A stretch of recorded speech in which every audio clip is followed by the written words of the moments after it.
ખેડા જિલ્લાના માતર તાલુકાના ગરમાળા ગામે જીઆઈડીસી વિસ્તારમાં આવેલી એક દુકાન પર હિન્દુ પરિવાર પર થયેલા હુમલાએ સમગ્ર પંથકમાં ખળભળાટ મચાવ્યો છે। ખાંડ બાંધવા માટે કાગળ ફાડવા જેવી સાવ સામાન્ય બાબતમાં અસામાજિક તત્વોએ વાતાવરણ ઢોળાવી દેવાનો પ્રયાસ કર્યો છે। 5 થી 6 જેટલા શખ્સોએ એક સંપ થઈને દુકાનદાર પરિવાર પર અચાનક હુમલો કર્યો હતો। હુમલાખોરોએ ઝાપાઝાપી કરી એક ઈજાગ્રસ્તના માથામાં ખુરશી મારી ગંભીર ઈજા પહોંચાડી હતી અને તેમને બચાવવા વચ્ચે પડેલા અન્ય લોકોને પણ માર માર્યો હતો। આટલું જ નહીં, હુમલાખોરોએ જાનથી મારી નાખવાની ધમકી પણ આપી હતી। ઘટનાનો વિડીયો સોશિયલ મીડિયા પર વાયરલ થતા હોસ્પિટલ ખાતે લોકોના ટોળા ઉમટ્યા હતા।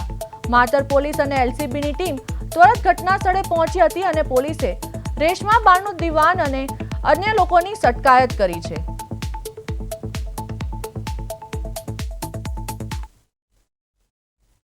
भाई विनू भाई सोलंकी કઈના રહેવાસી રહેવાસી રામણનો પણ ખડિયારાપુરા રહું છું। શું ઘટના બની?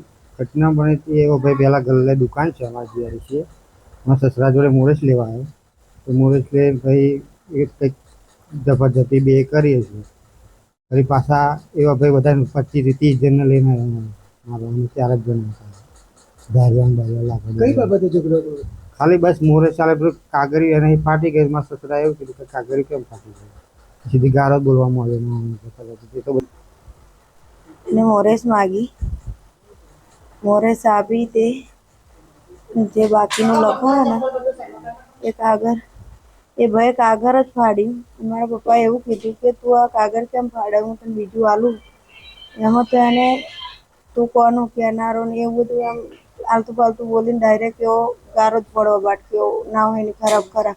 મારા પપ્પાએ જીરીક ધક્કો મારે, તું ગારો પડ જ નહીં, તને આલવી જા જતો રહે। એમાં તો એવો લાફો મેલીને રોડા ઉપર જેમ ફાવે એમ બોલવા બાટક્યો, ભાગમ ભાગ કરવા માંડ્યો।